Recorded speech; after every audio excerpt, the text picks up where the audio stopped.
بسم اللہ الرحمن الرحیم ان اللہ مع الصابرین، بے شک اللہ تعالیٰ صبر کرنے والوں کے ساتھ ہے۔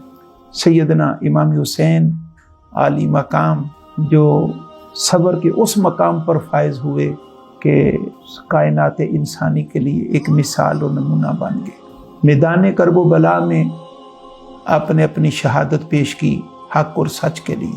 شہادت امام حسین عالی مقام سے بہت سارے لیسنز، بہت بڑے اسباق ہمیں ملتے ہیں۔ ان میں سے ایک بڑا سبق یہ ہے کہ سیدنا امام حسین عالی مقام کا سر انور سجدے میں ہے اور سر تن سے جدا ہو رہا۔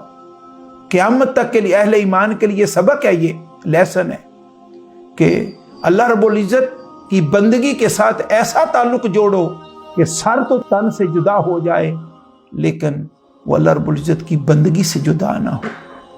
دوسرا بڑا لیسن سیدنا امام حسین علی مقام نے ہمیں دیا اپنی شہادت کی صورت میں کہ سر انور تن سے جدا ہو کر نیزے کی انی پہ چڑھتا ہے اور اللہ کے قرآن کی تلاوت ہو رہی ہے۔ کیا پیغام ہے؟ کہ اللہ کے قرآن سے ایسا تعلق جوڑو کہ سر تن سے جدا ہو کر نیزے کی انی پہ چڑھ جائے اور اس مقام پر بھی اللہ کے قرآن کی تلاوت ہو رہی ہو۔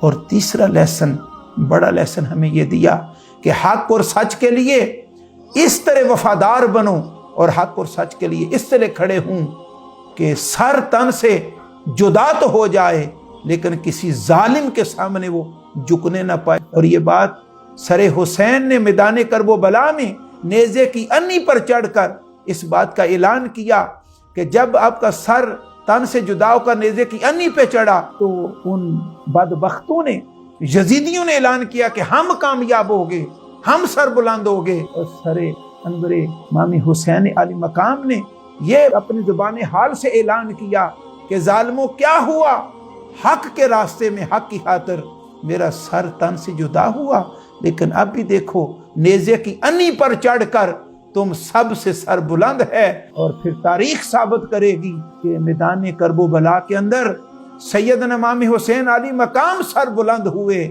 یہ یزید بدبخت ذلیل و رسوا ہوا۔ اللہ رب العزت ہمیں شہادت امام حسین علی مقام سے ان اسباق کو سمجھ کر اپنی زندگی میں جاری و ساری کرنے کی توفیق عطا فرمائے۔